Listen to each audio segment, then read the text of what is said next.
All right. Produce light. One electron from a chlorophyll gets excited and goes to a...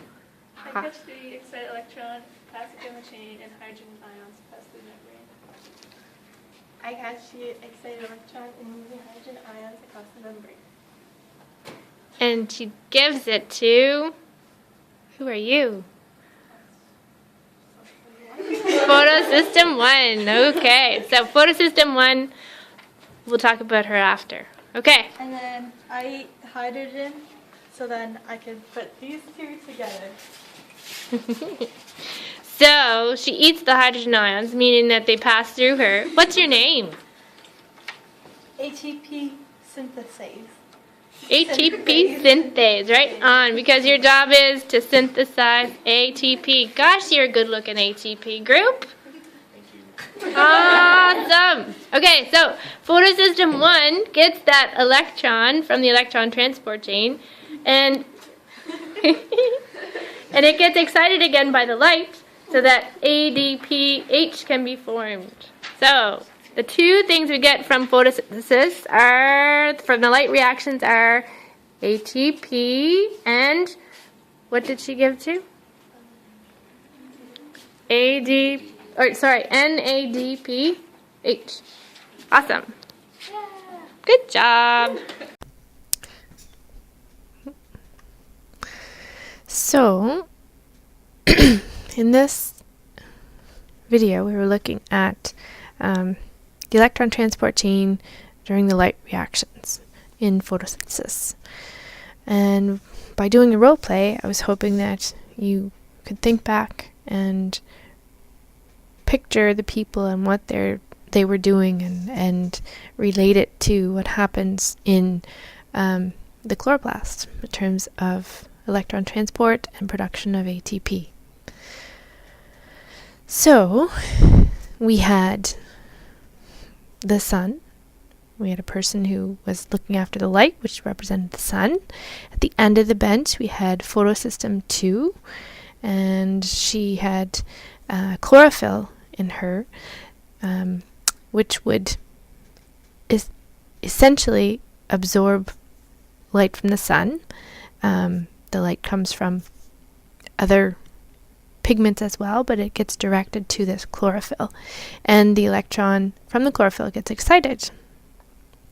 So this is the electron. The volleyball represents the electron, and it gets passed along the electron transport chain, which is made up of protein electron carriers that are embedded in the membrane.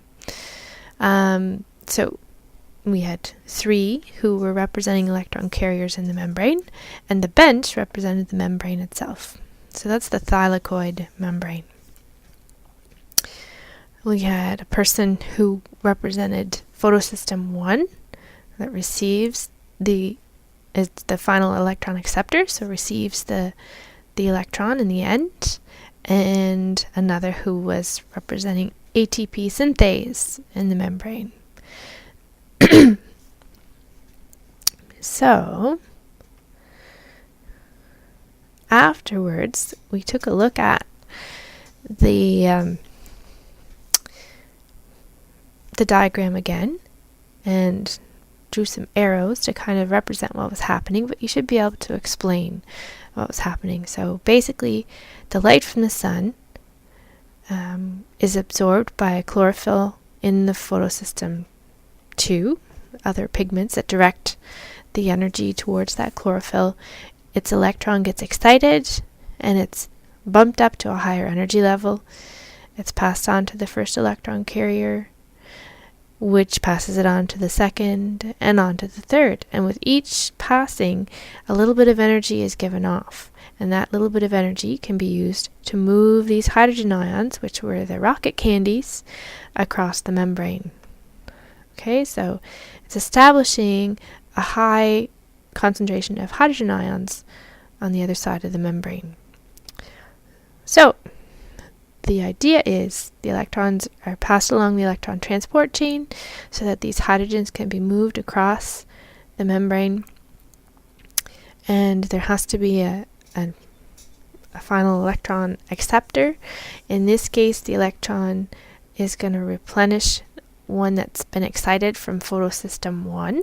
So again, light hits photosystem 1, and when it does, it triggers a couple of steps to happen, and ultimately NADP plus picks up the electron and forms NADPH, which is one of the materials that's required for the Dirac reactions. Okay. In the meantime, the hydrogen ions that have been put across the membrane, there's a whole bunch of them over there now, they can pass back through ATP synthase. And the reason it's called ATP synthase is it's an enzyme that can take ADP, or adenosine diphosphate, and phosphate and put them together. So it's an enzyme that catalyzes the reaction, puts them together to form ATP. So the whole purpose of the light reactions is to generate ATP. So you harvest the light energy to generate ATP and NADPH so that they can go and be used in the Dirac reactions out in the stroma. So that is an explanation of the role play and the light reactions and the electron transport chain.